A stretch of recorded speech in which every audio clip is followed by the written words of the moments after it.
शानदार परिचय दिया।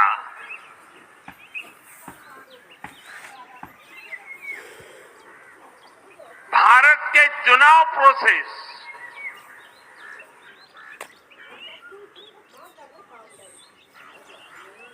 चुनाव के इस पूरे सिस्टम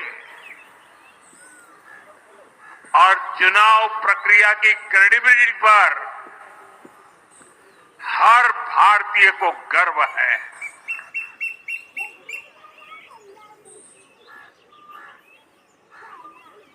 आज की ये विजय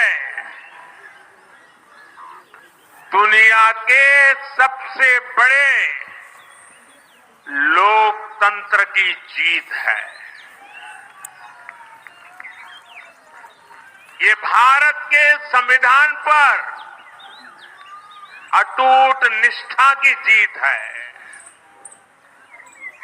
ये विकसित भारत के प्रण की जीत है। ये सबका साथ सबका विकास इस मंत्र की जीत है।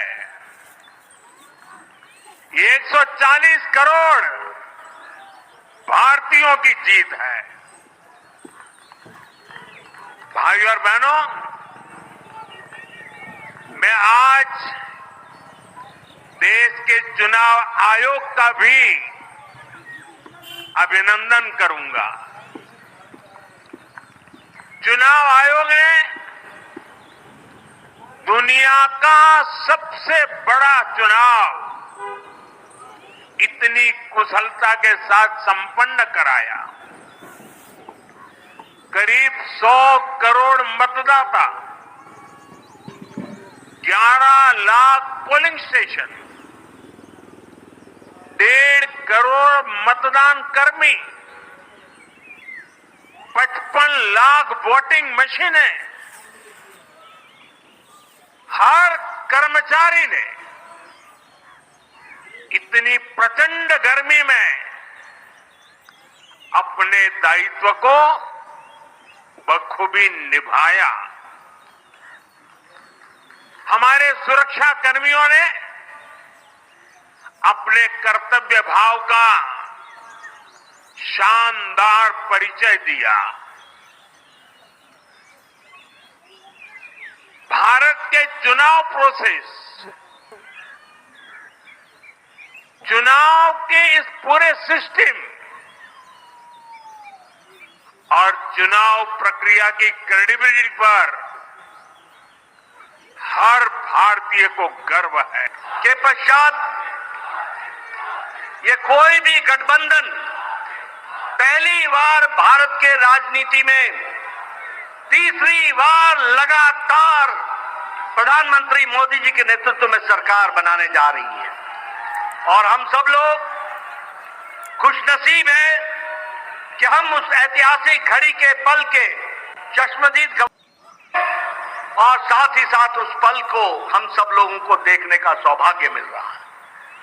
मैं यहां ये भी बताना चाहता हूं कि जो लोग देश हित के लिए काम करते हैं उन्हें चुनौतियां भी आती हैं और उन चुनौतियों को बखूबी लड़ करके देश प्रथम, देश को आगे बढ़ाना है, देश को आगे ले जाना है, इस कार्य के लिए आगे बढ़ते हैं।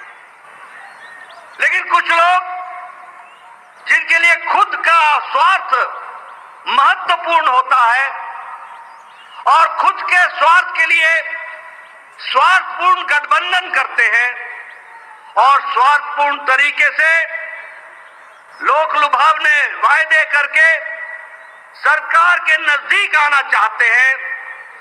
जहां ऐसे लोगों को देश की जनता सबक सिखाती है, वहीं इनका इकोसिस्टम जो देश के विकास के दृष्टि से जुड़ी हुई चीजें हैं उसको नकार देता है। बड़े बड़े राजनीतिक घटनाओं को दुनिया के सामने, देश के सामने उसको गलत तरीके से रखने का प्रयास करता है। हम बंगाल में 3 सीटों से बढ़कर के 77 सीट हो जाती है, उसकी चर्चा नहीं होती। कह देते हैं हम हार गए, भूल जाते हैं कि हमारे मत प्रतिशत कितने गुना बढ़े और आज ही उड़ीसा में विशुद्ध पहली बार भारतीय जनता पार्टी की सरकार बन रही है।